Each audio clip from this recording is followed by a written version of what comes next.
Audio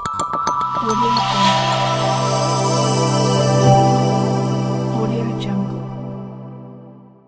భారత ప్రధాని మంత్రి నరేంద్ర మోదీ పిలుపు మేరకు మహబూబ్ నగర్ జిల్లాలో హర్ ఘర్ తిరంగా కార్యక్రమంలో భాగంగా శుక్రవారం ఘనంగా తిరంగా ర్యాలీ నిర్వహించారు. మహబూబ్ నగర్ లోని ఎన్టీఆర్ కాలేజీ నుంచి క్లాక్ టవర్ వరకు నిర్వహించిన ఈ హర్ ఘర్ తిరంగా ర్యాలీలో దేశభక్తి నినాదాలు, జాతీయ జెండాల రెపరెపలతో ఉత్సాహభరితంగా సాగింది. ఈ ర్యాలీలో మహబూబ్ నగర్ ఎంపీ శ్రీమతి డికే అరుణ, బీజేపీ రాష్ట్ర కార్యవర్గ సభ్యురాలు శ్రీమతి జి పద్మజారెడ్డి, బీజేపీ జిల్లా అధ్యక్షులు శ్రీనివాస్ రెడ్డి పాల్గొన్నారు. బీజేపీ రాష్ట్ర జిల్లా నాయకులు, వివిధ మోర్చా నాయకులు, కార్యకర్తలు, బూత్ స్థాయి నాయకులు, విద్యార్థులు, యువత మరియు దేశభక్తులు పెద్ద సంఖ్యలో పాల్గొని ర్యాలీని విజయవంతం చేశారు. దేశ సమగ్రత, ఐక్యత, జాతీయ భావాన్ని చాటుతూ నిర్వహించిన ఈ హర్ ఘర్ తిరంగా ర్యాలీ మహబూబ్ నగర్ లో దేశభక్తి స్ఫూర్తిని నింపింది.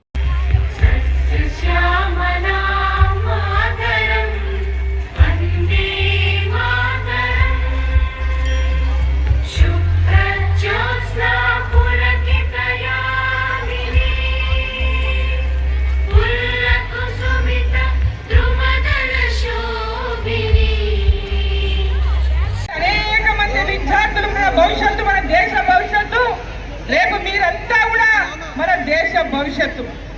రాబోయే 2047కు మనకు స్వతంత్రం వచ్చి 100 సంవత్సరాలు మనం పూర్తి చేసుకుంటాం.